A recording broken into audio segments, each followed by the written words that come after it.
Welcome back to the channel Efficiency, German Efficiency, and I'm a German engineer. I want to talk about the topic to you, how you can become efficient in your personal life. Welcome back, by the way. I was like for 2.5 years not active, but now there will come a lot of videos, and I hope you stay tuned and like and subscribe. So I'm a dedicated engineer. I love my job and I want to help you become more efficient. In the comments I was asked to make this video about Japanese and German culture and efficiency, where are the differences and where are the commonalities, and that will be the topic to today. Quite interesting. As an introduction, number 3 and number 4 of the world since decades of the biggest countries economy-wise are Germany and Japan. Like 2-3 years ago, Japan was number 3 and Germany number 4, and now they switched because of the devaluation of the currency. High living standard in both countries. Some of the best products in electronics, automotive machinery come from these two countries. What are the reasons for their success? And what are the differences? So it's a bit of comparison between diligence on the one side and effectiveness on the other side. And both are efficient. I want to give one example. Sometimes you can have a German worker is usually, even if he has a low education, he's quite proud, and he might even loudly complain to his boss that something is totally not working, and the boss might not like it, but he will not be fired or something. And the boss might think, okay, it's a valid point, I will try to change it. And it can save the company millions, because often the people who have to do with the facts, they really know what to do.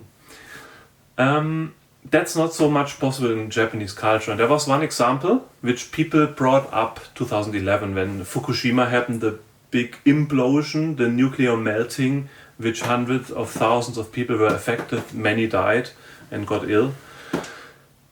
Many suffered, it was a catastrophe.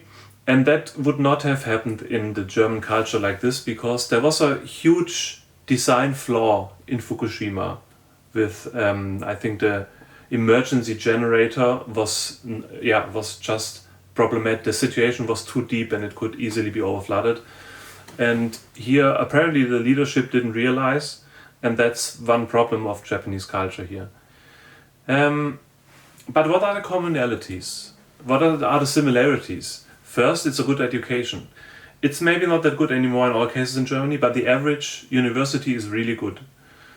Compared to the top university, there's not so many top universities, but the average is really good. Also the traineeship, the education for the a bit lower education is really effective. And same is true for Japan.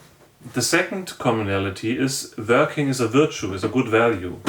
In many regions of the world, there are people who work hard, and then other people try to drag them down, maybe their neighbors, and try to demotivate them for whatever reasons. But that's not so much especially not in Japanese culture, but also not in German culture. Working is really a virtue. It's a good thing.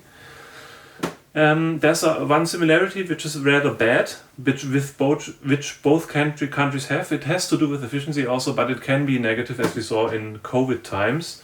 There's a high peer pressure. So if somebody in the train does something awkward, then Germans will look at him. So there will be a peer pressure, and in Japan is even stronger. I would say that's a negative trait. Fourth, which is a similarity, is orderliness. Here's also the difference again. The Japanese are a bit more orderly. It has also to do that Germany is now a mix of hundreds of different cultures. But that's a common trait of both countries. Other differences are honesty, for example. Germans sometimes, especially for Asian culture or for Japanese culture, sound a bit rude if they openly tell you what is maybe wrong or what doesn't work or what doesn't fit. Not all Germans, but you have them. And it's more common in Japan to give a surrounding, a nicer face and nice words, and to hide the truth a bit. That is one difference. A small factor is also the Christian roots in Germany still have an effect on people today. For example, if some people are really outcast, they are really like drinking or everything, of course nobody is really in love with that, but the Christian culture says you should not degrade these people or make them feel even worse or exalt yourself by seeing them. That's, I would say, one difference also. In one word, I would say, summarize, Japanese are more diligent and more hardworking. Germans are more effective. So Japanese do the thing correctly, maybe perfect and very diligent, and Germans, they try to do the right thing. So both are successful, but these are a bit the differences. If you like it, thumbs up, subscribe, leave a comment if you would like to dig deeper in this topic or on other topics, and see you next time.